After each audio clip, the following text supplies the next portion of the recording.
काल देशातील सर्वोच्च न्यायालयाच्या 52व्या सरन्यायाधीश साहेबांनी आपला पदभार सांभाळला. कितव्या?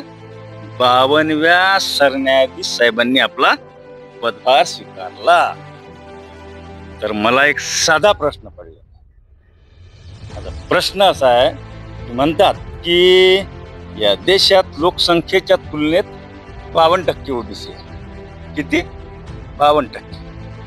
तर आजपर्यंत देशात सर्वोच्च न्यायालयातील झालेल्या 52 सरन्यायाधीशापैकी ओबीसी सरन्यायाधीश किती?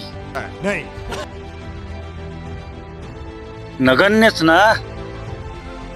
तर आमच्या वाट्याला आलं काय? आमच्या वाट्याला आलं टीनं गोळा करा, फाटे गोळा करा, वर्गणी गोळा करा, मंडप घाला, भंडारा करा. बोलो भैरूजी महाराज की.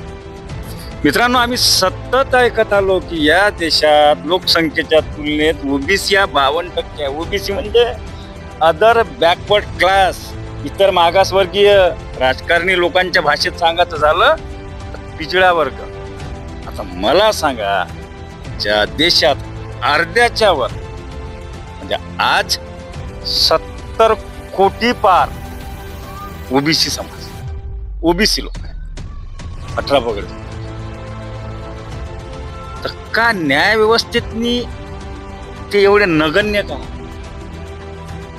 काय त्याच्या नशिबातनी, काय त्याच्या वाट्याला डवरे आले, तिफन आली, नांगर आला, बकर आला, त्यानं म्हशी पाळा, त्याने गाई पाळा, त्याने बकऱ्या पाळा, त्याने मेंढरं पाळा, त्याने कोंबड्या पाळा. का? हे तर न्याय व्यवस्थेचा विषय झाला. तुम्ही इतरही प्रशासनात पहा, तुम्ही इतरही जागी मोठमोठ्या पदावर, कलेक्टर असो, कमिशनर असो, मंत्रालयातले सचिव असो, सेक्रेटरी असो, मोठमोठ्या पदावर कुठे आहेत ओबीसी? आहेत कुठे? तर या उच्च पदावर ओबीसी का नाहीत, याचे कारण शोधण्याची वेळ आली. का? ओबीसीकडे बुद्धिमत्ता नाही, मेरिट मध्ये येत नाहीत. काय नेमकं कारण काय? का नेमकी संधी कुठं नाकारली गेली? नेमकं झालं काय? हा विचार करण्याची गरज. कारण मित्रांनो, आपण भंडारे खूप केले, पण आता विचाराचा भंडारा करायची वेळ आहे.